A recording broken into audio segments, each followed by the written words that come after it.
There are lots of deciding factors in considering an artwork to be good or bad, but most of these can be simplified to two things, and those things are aesthetic appeal and intention. When I say aesthetic appeal, what I mean is the artwork pleasing to look at?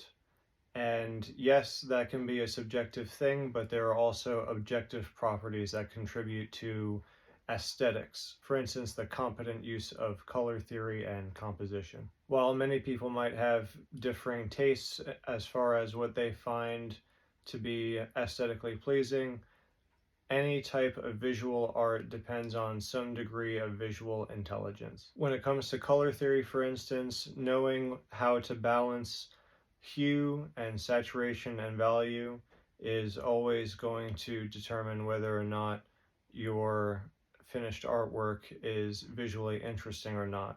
If there's no contrast, for instance, in some of these values or properties, then it's basically all going to blend together and it's going to be less interesting.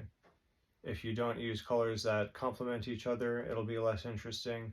And if everything is saturated, then nothing is saturated. If everything is muted, then nothing is muted. There has to be a good balance of all of these properties working together. Composition is another example of a objective property applied to a subjective artwork.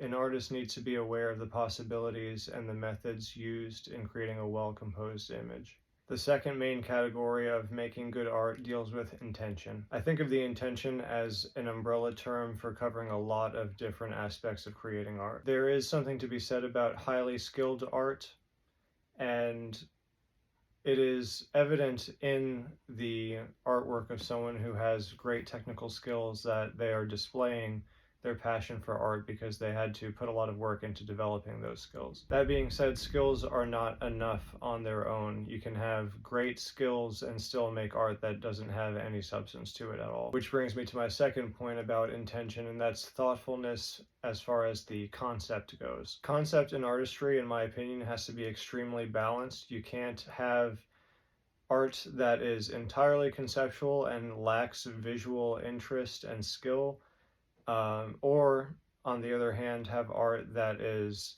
highly skilled with no concept to it. That being said, once your artwork has a concept, it also must be transmitted competently by your artwork. This is where art has some of the greatest potential. Painting in particular has the opportunity to present us with narratives and abstract ideas and concepts, and has the ability to transmit to us and to communicate with us in a way that is very difficult to do in other art forms. So it should be taken seriously that we have the potential to really intimately communicate with people through our art, and that potential should not be neglected. If you have the ability to provoke thoughts and reflection in your audience, then why not do that?